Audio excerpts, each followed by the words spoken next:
Magandang araw sa inyong lahat. Welcome back po sa aking YouTube channel.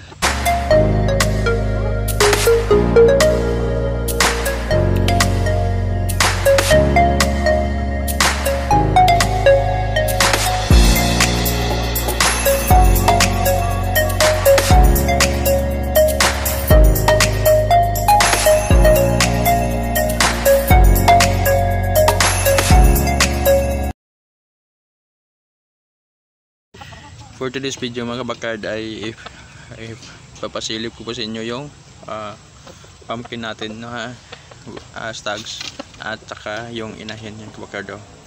Kung makikita nyo kabakard, may itlog na po ito. Yan po. Yan siya. 2 piraso yan kabakard.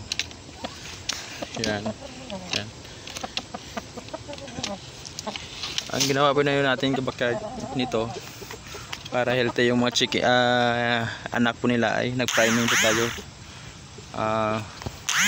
nagdilaws po tayo, nag-bacterial flushing at deworming, saka nagbibigay tayo ng B-complex na injectable kabakard. Every 7 days po ito, nagbibigay po tayo ng 2.5 cc na injectable B-complex para po tulong sa breeding kabakard, para healthy yung lalabas na itlog nila at malalaki. Yan o, makikita nyo kahit ang inahin natin kabakard ay nangitlog pero pulang-pula pa rin yung mukha nya. Yan po yung stag natin, yan pulang-pula din. Yan po yung ginagawa natin sa breeding. Bago natin isinasalang, priming muna natin ng 2 linggo. Saka isalang kabakard para mabilis mangitlog at saka healthy yung ilalabas ng mga anak kabakard. Yan po. Yan. Itong stag sa kabakard ay pumpkin sweater. Ito naman yung inahin natin ay pumpkin hats. Yan. Pero palabas tayo ngayon ng green eggs na kabakard. Yun. Green eggs na green eggs na mga anak niya. Kasi green eggs yung yan yung pumpkin na high action natin yung kabakard. Dyan po. Ayan. Ang ginagawa ko dito kabakard, para makakain na natin yung pagdating ng pagkain kabakard sa umaga, hiniwalay po natin ito. Hiniwalay natin yung inahin at saka stags, para makakain sila ng wasto at hindi mag-agagawan, para busog yung ating kanilang para busog sila plagi kabakard, para mabilis dumami yung itlog niya. Yan po. Yan. Silip muna tayo dyan. Mga tutulis yung itlog niya. Yung makita nyo, medyo madilim, pero alas 6 na kasi ngayon.